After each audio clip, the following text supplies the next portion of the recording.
Yoldaşlar, biz Windows server əmələ sistemimizi qurduq. İndi də gəlin ilkin baxış keçirdək, hansı ki biz serverimizi qurduğumuz zaman nələrə fikir verməliyik, bunlara baxaq.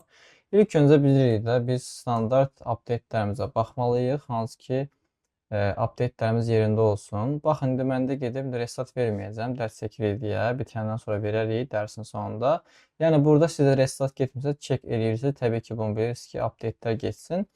Amma belə deyək, driver məsələsini virtual maşın özü həll eləyir. Virtual maşın olduğu üçün hypervisor daha doğrusu özü həll eləyir.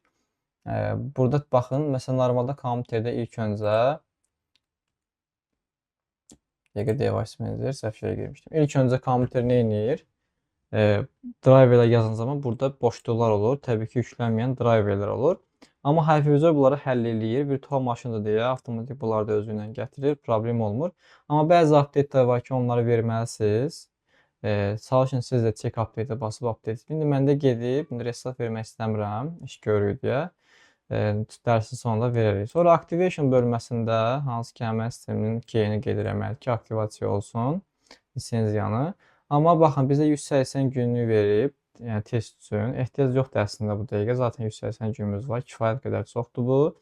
Amma yenə də aktivləşdirmək istəsəz, KMS-ni aktivləşdirə bilərsiniz. Bu da sizə tapşırıq olsun. Sonra defragmentation-a baxaq. Hansı ki, disk defragmentation, biz bunu helpdesk dərsindən bilirik. Məndə zaten bir dənə disk var. Həftəlik deyib, bunu günlük deyə defrag eləsin. Okey, dəyişdik. Siz də istədiyiniz kimi eləyə bilərsiniz bu formada. Okey, sonra əsas məsələlərdən biri, hansı ki bizim şəbəkə ayarlarımızdır. Biz demişdik ki, normalda digər avadanlıqlar DSP-dən avtomatik IP ala bilər. Amma bir serverdirsə bu və yaxud da digər önəmli avadanlıqdırsa, switch kimi, router kimi və s. Biz bunlara statik IP veririk, yəni alindən manual veririk ki, IP bilirsə DSP IP tez-tez dəyişə bilir. Və biz bunun IP-sini tutaq ki, 190.168.1.5 biliriksə, DSP-də IP dəyişəndə 1.10 oldusa, artıq bizim işlərimiz getdi zibilliyə. Ona görə ilk öncə çalışın, serverə bir statik IP təyin edin. Okey. Hal-hazırda avtomatikdir. Gəlin baxaq görək. Bizim IP-miz nədir? Ayarlarımıza baxaq. Ona uyğun bir dənə manual IP verək. IP config/all desək, şəbəkə ayarlarımız gəlir. Biz 0 şəbəkəsinə hal-hazırda subnet maskımız da /24-ləndir, yəni 3.255. Bunları artıq bilirsiniz. Bizdə hal-hazırda 101-dir. Bizim default gateway-miz 01-dir. DNS-imiz də DSP server də 01-dir. Hansı ki modemini alır bu. DNS-imiz də 01-dir. Okey. Buna uyğun gəlin IP verək bir dənə.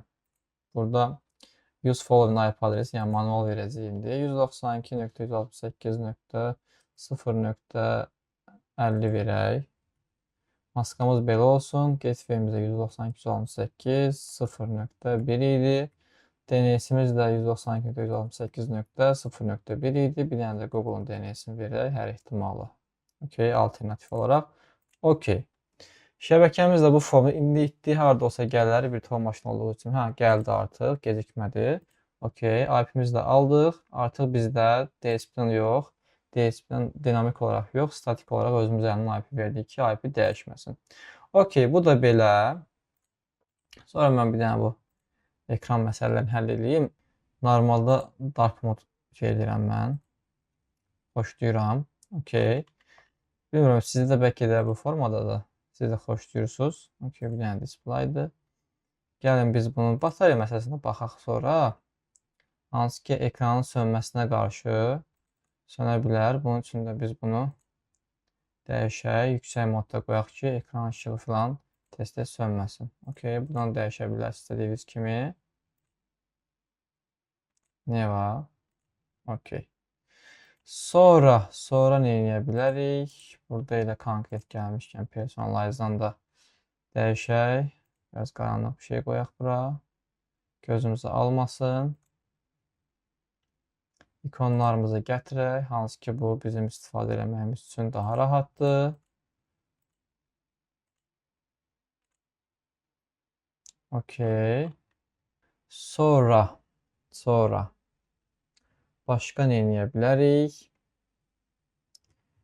Başqa kompüterin adını dəyişək. Baxın, burada name falan yazsaz gəlir. VPC name. About-dadır zaten. Yəni About-a gəlsəz də görərsiniz. Yəni buradan da gəlsəz Settings-dən bu qapıya çıxır. About-a vuranda gəlib çıxırsınız bura. Rename edeyim buradan. Və sizə belə bir şey deyim. Normalda belə bir adlar olur. Qəribə-qəribə adlar olur. Amma ad verərkən də server bizə adi ad, yəni serverin hansı, yəni bu serverin server olduğunu bilindirəcək bir ad olmasın çalışın. Çünki qıraqdan bu serverdə gəlin bura deyə də cəmaata göz vurmayaq. Bilinmədiyi bir ad verin, amma hal-hazırda test ortamındayıq deyə server 1 olaraq mən verəcəm. Bizdən restart istəyəcək, amma restart verilməli yenə qalar. Sonra restart eləyərik. Advanced System Settings burada bəlkə eləyəcək, hələ ki qalsın. Okey yoldaşlar, hələ ki ilkin olaraq bu formadır. Siz də bu ayarları eləyin. Mən də buradan bir dənə sağlam bir dənə restart vereyim. Növbət dəstə görüşərik.